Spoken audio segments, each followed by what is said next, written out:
Salut les bien-aimés en Jésus-Christ et bienvenue à WIFNU, notre communauté qui lit la Bible ensemble pour connaître les promesses qu'il y en a en Jésus-Christ, notre Seigneur, notre Sauveur et notre espérance.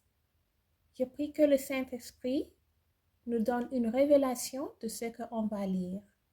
Nous continuons avec le livre de Hébreux, chapitre 12. La persévérance au milieu des épreuves à l'exemple de Jésus-Christ. Nous donc aussi, puisque nous sommes environnés d'une si grande nuée de témoins, rejetons tout fardeau et le péché qui nous enveloppe si facilement et courons avec persévérance dans la carrière qui nous est ouverte.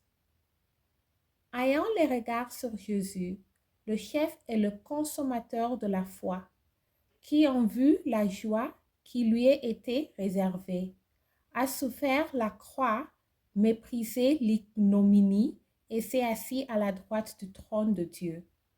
Considérez en effet celui qui a supporté contre sa personne une telle opposition de la part des pécheurs, afin que vous ne vous laissiez point l'âme découragée.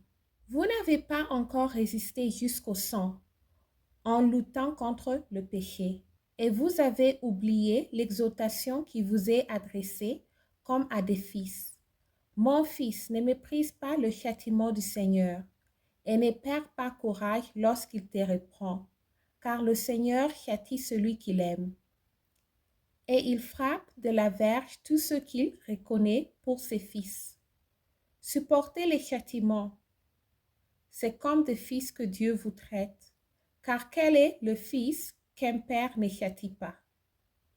Mais si vous êtes exempts du châtiment auquel tout on part, vous êtes donc des enfants illégitimes et non des fils. D'ailleurs, puisque nos pères selon la chair nous ont châtis et que nous les avons respectés, ne devons-nous pas à bien plus forte raison nous soumettre au Père des esprits pour avoir la vie? Je tourne la page. Nos pères nous châtaient pour peur de jour, comme ils le trouvaient bon. Mais Dieu nous châtie pour notre bien, afin que nous participions à sa sainteté. Il est vrai que tout châtiment semble d'abord un sujet de distress et non de joie, mais il produit plus tard pour ceux qui ont été ainsi exercés un fruit paisible de justice. La sanctification, précepte divers. Fortifiez donc vos mains languissantes et vos genoux affaiblis, et suivez avec vos pieds des voies droites, afin que ce qui est boiteuse ne dévie pas, mais plutôt se raffermisse.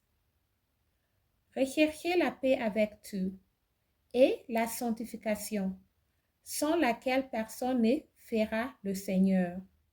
Veillez à ce que nul ne se prive de la grâce de Dieu, à ce qu'aucune racine d'amertume, poussée de rejetons, ne produise du trouble, et que plusieurs n'en soient infectés, à ce qu'il n'y ait ni impudique, ni profane comme Ésau, qui pour un mets vendit son droit de naissance. Vous savez que, plus tard, voulant obtenir la bénédiction, il fut rejeté, quoiqu'il la sollicita avec larmes, car son repentir ne put avoir aucun effet.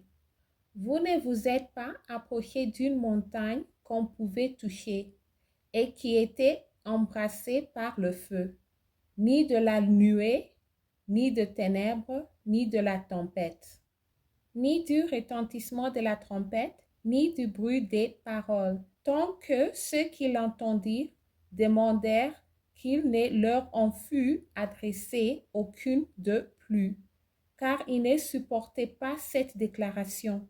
Si même une bête touche la montagne, elle sera lapidée. Et ces spectacles étaient si terribles que Moïse dit, je suis épouvanté et tout trembla. Mais vous vous êtes approchés de la montagne de Zion, de la cité du Dieu vivant, la Jérusalem céleste, des myriades qui forment le chœur des anges, de l'assemblée de premiers-nés inscrits dans les cieux, du juge qui est le Dieu de tout, des esprits de justes parvenus à la perfection, de Jésus qui est le médiateur de la nouvelle alliance et du sang de l'aspersion, qui parle mieux que celui d'Abel.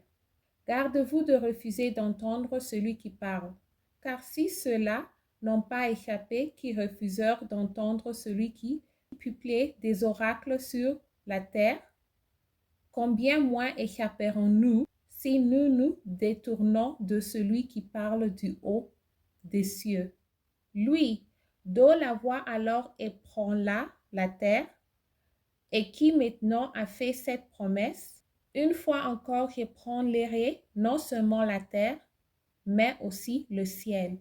Ces mots, une fois encore, indiquent les changements de choses ébranlées, comme était fait pour un temps, afin que les choses inébranlables subsistent. C'est pourquoi réservons un royaume inébranlable, montrant notre renaissance en rentrant à Dieu, un culte qui lui soit agréable, avec pitié et avec crainte, car notre Dieu est aussi un feu dévorant. Merci d'avoir lu ensemble. J'améliore mon français en lisant la Bible. Restez en Jésus-Christ et shalom.